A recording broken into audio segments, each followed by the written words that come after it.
Solo's findings revealed the dead man's connections to dangerous criminals and a link to someone from my past. The past I had tried to bury was reaching out to claim me. And then the final blow. My own name, Athena, used as a memo in a payment to the dead man. I was being framed, implicated in a conspiracy I didn't understand. So, who is this figure from my past, and what secrets does he hold? Who is framing me and why? And how far will they go to get what they want, and will I be able to protect my children from the darkness that surrounds us?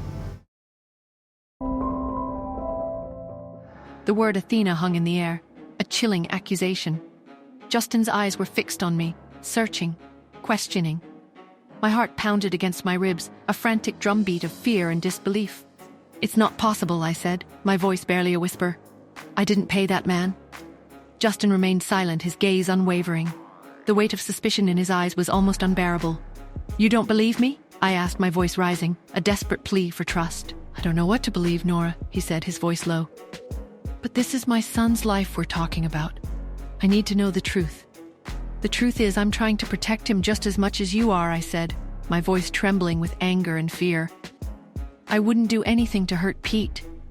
Chester, who had been silent throughout, stepped forward. "We need to focus on finding out who framed Nora, Justin. This could be a deliberate attempt to mislead us." Justin nodded, his expression softening slightly.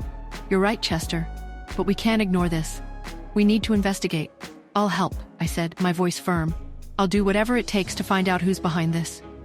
The tension in the room was palpable, a heavy silence broken only by the frantic pounding of my heart. The trust between us, already fragile, was now stretched to its breaking point.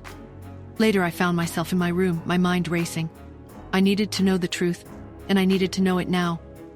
I pulled out my phone and dialed Solo's number. "Solo," I said, my voice low and urgent. "I need an update. What have you found?"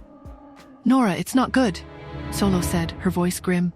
"I've been digging into the dead man's connections, and it's leading me to some very dangerous people." "Dangerous how?" I asked, my voice trembling. "These people," Solo said. "They're ruthless. They're involved in organized crime. They're not afraid to get their hands dirty." My blood ran cold. "And what about my past?" "That's where it gets complicated," Solo said. "I found a connection, Nora. A connection to someone you knew. Someone who was involved in your life a long time ago." "Who?" I demanded, my voice rising. "Someone who was involved with your family," Solo said. "Someone who was close to your mother." I gasped, my hand flying to my mouth. "Who is it, Solo? Tell me." "I'm still working on confirming it," Solo said. "But Nora, I need you to be careful. You're in danger." "I know," I said, my voice shaking. "I'm already in danger." As I ended the call, I heard a noise outside my door, a soft click, as if the door handle was being turned. My heart pounded against my ribs. I grabbed the nearest object, a heavy vase, and held it tightly. I slowly moved towards the door, my breath catching in my throat. I flung the door open, ready to defend myself. The hallway was empty. My breath hitched. I was alone.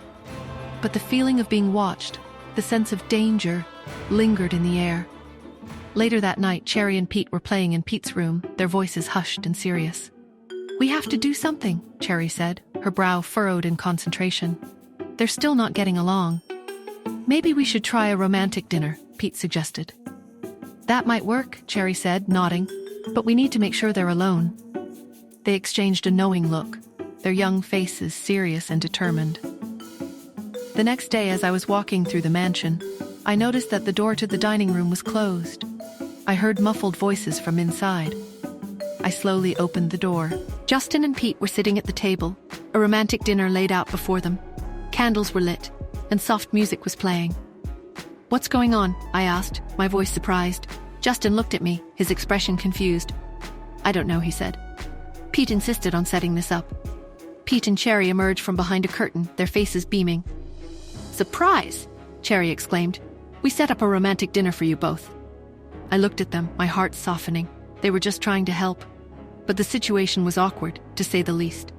Just then the lights flickered and went out. A scream echoed through the mansion. It was Cherry. The flickering lights plunged us into darkness, and Cherry's scream tore through the silence, a primal cry of fear that shattered any illusion of safety. The children's innocent attempt to bring Justin and me together had been twisted into a moment of terror, a stark reminder of the danger that surrounded us. Who had taken Cherry? What did they want? And was this a message, a warning of things to come? The darkness pressed in, a suffocating blanket of uncertainty. I felt a surge of desperate protectiveness, a primal instinct to shield my children from harm. But as I rushed toward the sound of Cherry's voice, a horrifying question echoed in the darkness. Would I be able to save her? Or would the shadows that had been closing in finally consume us all?